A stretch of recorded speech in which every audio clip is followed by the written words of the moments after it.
Assalamualaikum warahmatullahi wabarakatuh. Saya Muhammad Ihsan Ansarullah dari kelas 11 IPA 4 asal sekolah SMA Negeri 1 Pejoguan. Di video ini saya akan menjelaskan tentang reaksi pembakaran tidak sempurna pada bahan bakar minyak bumi. Dalam pembakaran minyak bumi itu ada 1. Pembakaran sempurna, 2. Pembakaran tidak sempurna. Untuk reaksi pembakaran sempurna yaitu sebagai berikut.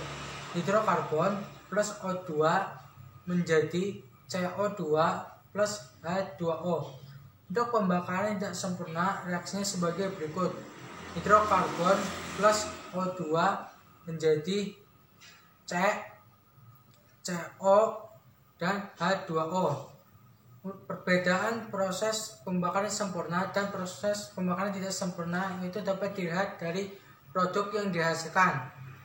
Untuk pembakaran sempurna, produk yang dihasilkan yaitu CO2 dan H2O. Untuk proses pembakaran tidak sempurna, produk yang dihasilkan yaitu C atau jelaga, CO, dan H2O. Pada proses pembakaran tidak sempurna itu terjadi karena konsentrasi oksigen kurang untuk melakukan proses pembakaran. Gas karbon monoksida atau CO itu berbahaya karena gas CO itu tidak berasa, tidak berbau, dan beracun. Gas CO yang berlebih akan menyebabkan kematian. Pada proses pembakaran tidak sempurna, contoh pada bensin dengan kandungan oktana yaitu C8H18. Untuk reaksinya sebagai berikut. C8H18 plus O2 akan menghasilkan CO, CO2, dan H2O. Pada proses ini yang dihasilkan yaitu C atau jelaga, CO itu karbon monoksida, CO2 atau karbon dioksida, dan H2O atau uap air. Dalam video ini yang saya sampaikan kesimpulannya yaitu dalam pembakaran minyak bumi yang dihasilkan yaitu proses pembakaran sempurna yang dihasilkan yaitu CO2 atau karbon dioksida dan H2O atau uap air.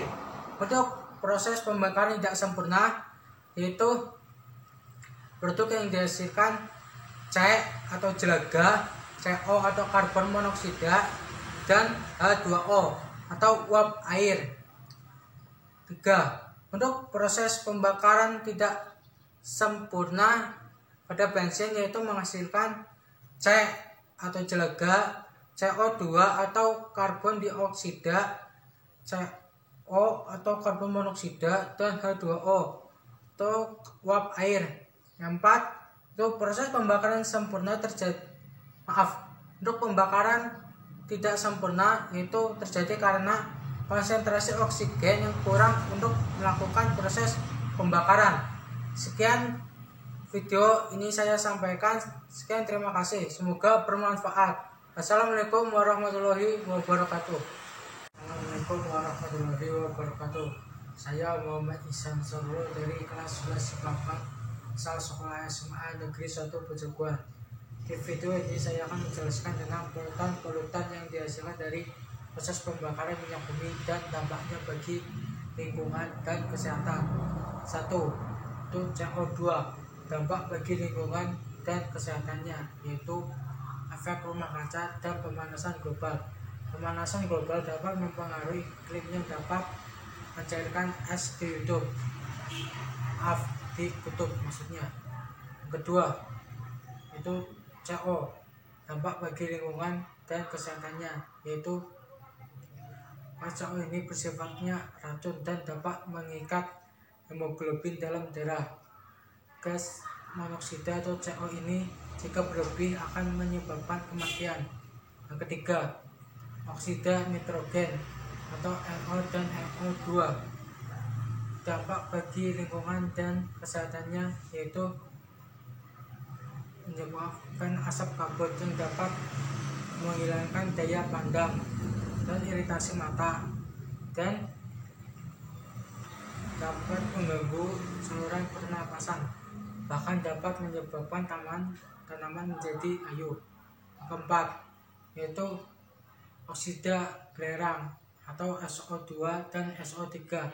Dampak bagi lingkungan dan kesehatannya yaitu menyebabkan hujan asam. Hujan asam ini dapat mengganggu kerusakan tanaman dan gangguan saluran pernapasan. Hujan asam ini sifatnya racun, dapat menyebabkan kerusakan pada dinding bangunan yang kandungannya karbonat. Yang kelima, yaitu partikulat PB atau timbul. Dampak bagi lingkungan dan kesehatannya yaitu dapat mengganggu kesehatan, misal sakit kepala atau pusing, dan mudah lelah dan depresi. Bahkan dapat menyebabkan gangguan pada otak, ginjal, dan hati. Dari video ini dapat disimpulkan bahwa polutan-polutan yang dihasilkan dari proses pembakaran minyak bumi yaitu 1. CO2 atau karbon dioksida. Kedua, CO atau karbon monoksida. Ketiga, oksida nitrogen atau NO dan NO2. Keempat, itu oksida belerang atau SO2 dan SO3. Yang kelima, partikel PB atau timbul. Sekian video ini saya jelaskan. Sekian, terima kasih, semoga bermanfaat. Assalamualaikum warahmatullahi wabarakatuh. Assalamualaikum warahmatullahi wabarakatuh. Saya Muhammad Ihsan Ansarullah dari kelas 11 IPA 4 asal Sekolah SMA Negeri 1 Teguan.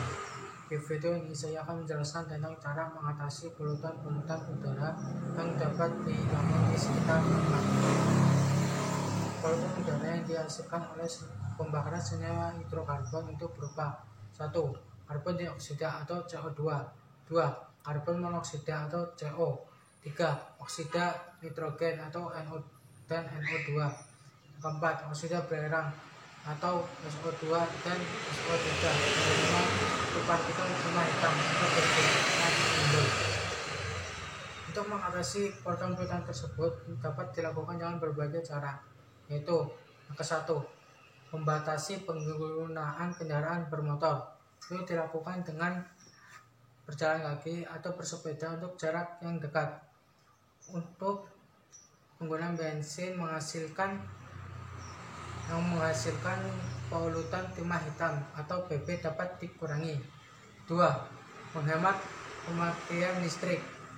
Pembangkit listrik itu menggunakan batu bara yang menghasilkan polutan SO2 dan SO3. Dengan menghemat pemakaian listrik itu dapat mengurangi polutan yang dihasilkan oleh pembangkit listrik. Dalam menghemat listrik itu dapat dilakukan dengan cara 1. Itu mematikan lampu di siang hari.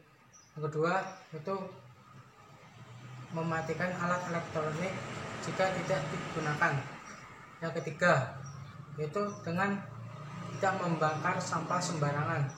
Membakar sampah dapat mengurangi timbunan sampah, tapi untuk gas asap yang dihasilkan itu dapat menghasilkan gas CO yang beracun, sehingga bisa mengganggu kesehatan kita. Yang keempat, yaitu menanam tanaman di halaman sekitar. Itu dapat mengikat gas karbon dioksida atau CO2 sehingga udara menjadi bersih dan sehat.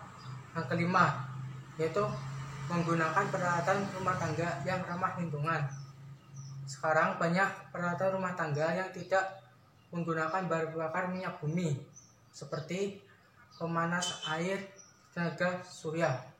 Sekian video dari saya, semoga bermanfaat. Sekian, terima kasih. Wassalamualaikum warahmatullahi wabarakatuh. Assalamualaikum warahmatullahi wabarakatuh. Saya Muhammad Ihsan Ansarullah dari kelas 11 IPA 4 asal Sekolah SMA Negeri 1 Pejaguan. Di video ini saya akan menjelaskan tentang cara mengatasi gas CO yang berlebih yang bisa kita lakukan. Gas karbon monoksida atau CO ini bersifat tidak berwarna, tidak berasa, dan tidak berbau. Gas ini terjadi akibat pembakaran tidak sempurna yang terjadi pada bensin, propana, minyak tanah, dan gas alam. Bahkan gas ini terjadi akibat oleh asap kendaraan bermotor, asap rokok, dan cerobong asam yang tersumbat. Gas ini bersifat racun yang dapat mengganggu kesehatan manusia. Cara mengatasi gas CO yang berlebih itu dapat dilakukan sebagai berikut. 1. Itu membatasi kendaraan bermotor. Asap yang dihasilkan oleh kendaraan bermotor ini bersifat gas CO yang dapat mengganggu kesehatan manusia. Dengan cara membatasi kendaraan bermotor ini dapat mengatasi gas CO yang berlebih. Yang kedua, itu tidak membakar sampah sembarangan.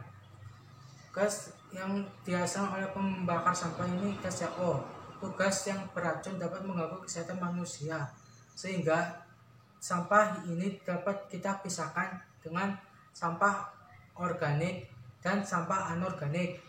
Sampah yang bisa digunakan kembali kita dapat didaur ulang. Yang ketiga, yaitu dengan menanam pohon di sekitar rumah. Dengan menanam pohon di sekitar rumah itu dapat menyerap gas CO sehingga udara yang kita hirup lebih bersih dan sehat. Sekian video ini saya sampaikan, semoga bermanfaat. Sekian, terima kasih. Assalamualaikum warahmatullahi wabarakatuh.